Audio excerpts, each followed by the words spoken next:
Hola, mi nombre es María Emma Zapata, soy argentina, soy parte de la organización MENAR, que es Mexicanos en Argentina, como socio. Tengo un taller de artesanías en papel y cartón, en técnicas de cartonería mexicana, y voy a contarles un poquito de qué se trata esto. Al llegar el mes de octubre, muchas de nuestras culturas en América empiezan a preparar lo que serían las celebraciones de memoria para celebrar el paso de quienes nos antecedieron.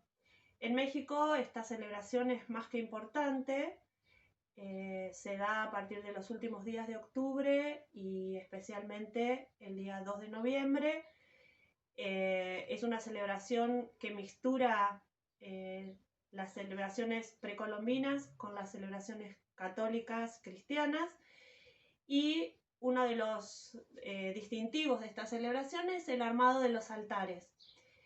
Yo no voy a hablar de los altares, sino de algunos tipos de figuras que empiezan a aparecer en altares en algunas zonas, y desde allí pasar a contarles un poquito qué es la cartonería. En México, a partir de la conquista y de la llegada de los misioneros, se traen algunos oficios desde España. De los más importantes en ese momento es una visión nueva de la cerámica, porque América tenía una cultura alfarera importante. Y otra de los oficios que se traen es el trabajo en papel.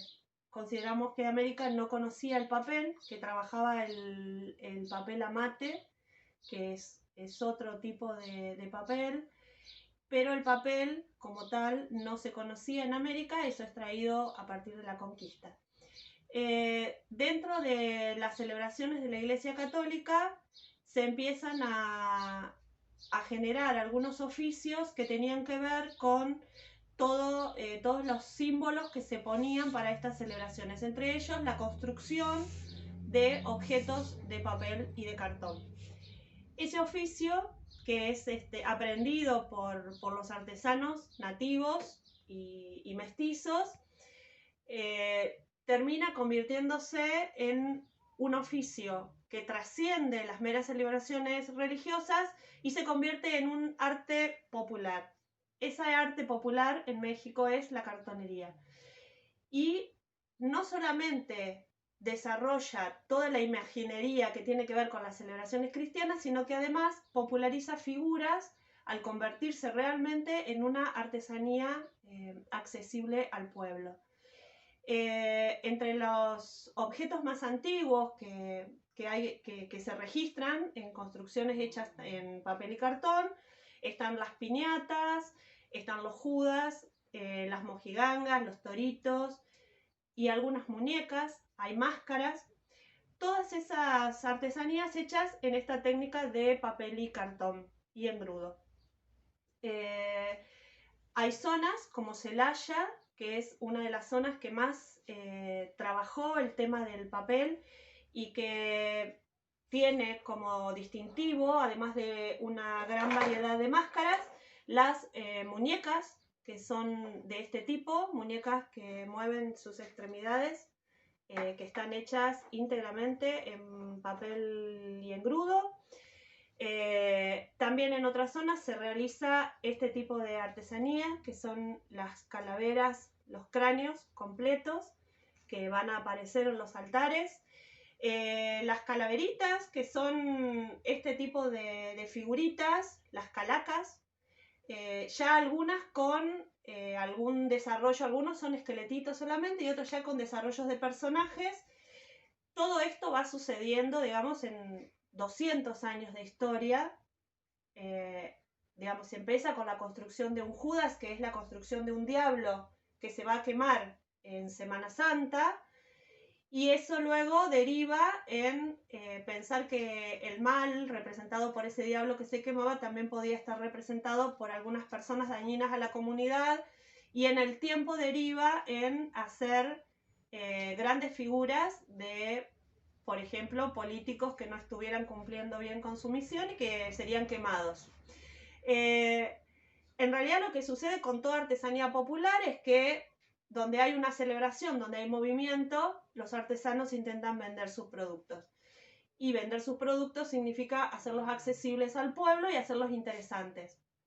Por eso, por ejemplo, la fabricación de las muñecas en realidad surge a partir de tratar de imitar las muñecas que venían de España, que estaban finamente trabajadas en lo que se llamaba cartón piedra, y algunos artesanos, a partir de ver esas muñecas, que eran caras, desarrollan sus propios moldes y empiezan a fabricarlas y a venderlas en las ferias de celebración. El nombre de Lupita, por ejemplo, esta muñeca, uno de sus nombres es Lupita, es porque se vendía originalmente en las fiestas de la celebración de la Virgen de Guadalupe.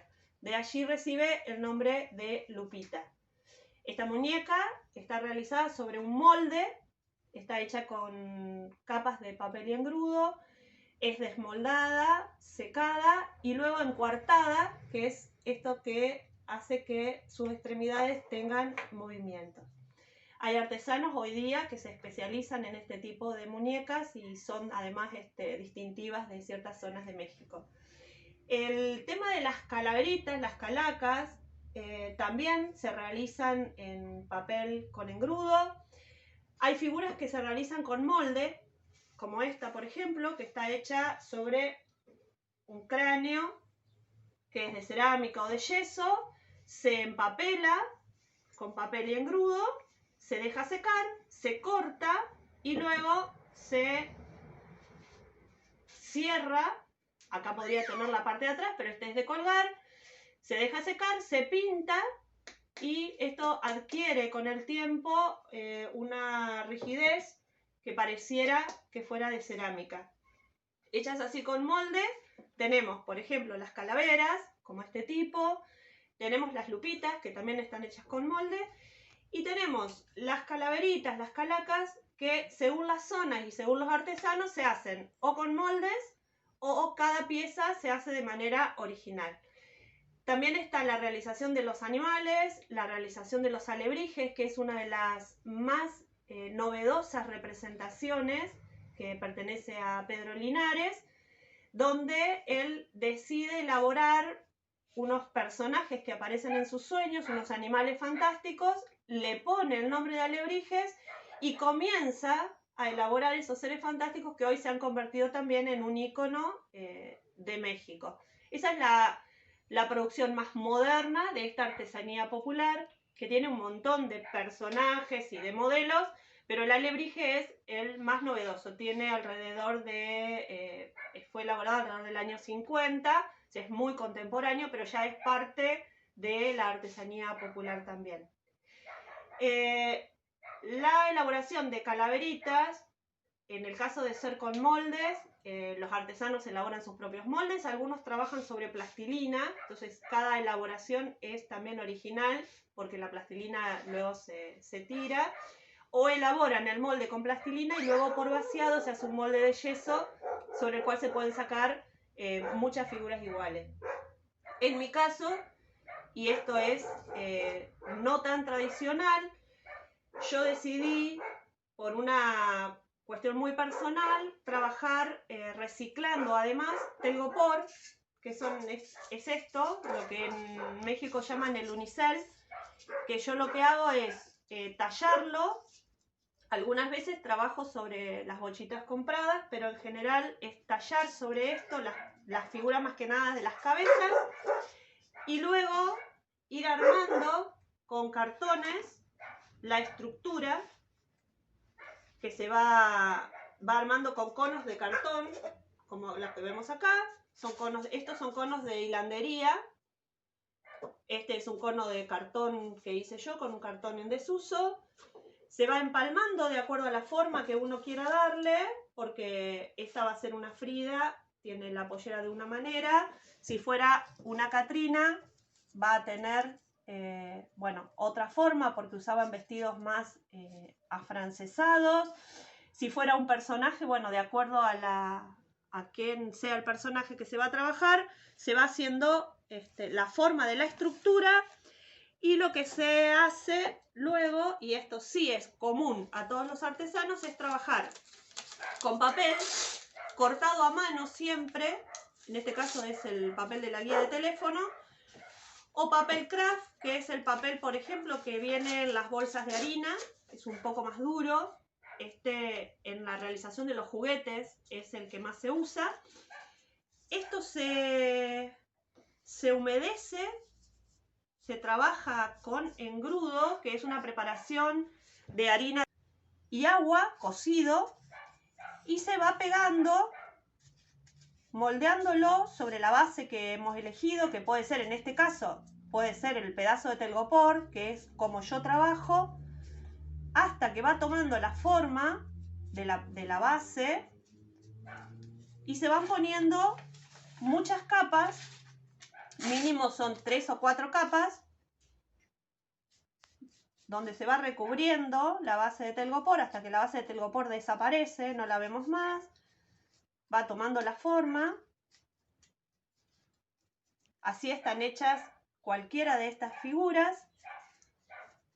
Lo tenemos que dejar secar, ponemos una capa y lo dejamos secar, después retomamos, o sea que si los días son secos es más rápido, si es húmedo es un poco más lento. Esto, por ejemplo, este sería un cuerpito, se monta sobre, en el caso podría ser un cono, porque si fuera una figura femenina, se pega. Yo particularmente tallo las cabezas aparte y las pinto, porque me resulta más práctico pintar la cabeza desmontada, por ejemplo, sacar la cabeza, pintarla, terminarla, luego montarla sobre el cuerpo, y a partir de ahí ya empezar a hacer lo que sería la decoración, a ponerle detalles, a veces incorporando puntillas, telas, pintando o pegando, por ejemplo esta que está acá, todas están en proceso, pegando pedazos de papeles de revistas o de bolsas de cartón para ir haciendo las guardas. En algunos casos se pinta de acuerdo acá por ejemplo, esta está pintada de acuerdo a lo que le queremos, a qué imagen estamos haciendo. El pelito también es cartón torzado con engrudo. Y después le vamos dando la terminación que queremos de acuerdo a la figura que armamos, y la barnizamos para que tenga, digamos, un acabado final que haga que la pieza tenga durabilidad, que la pieza no se humedezca.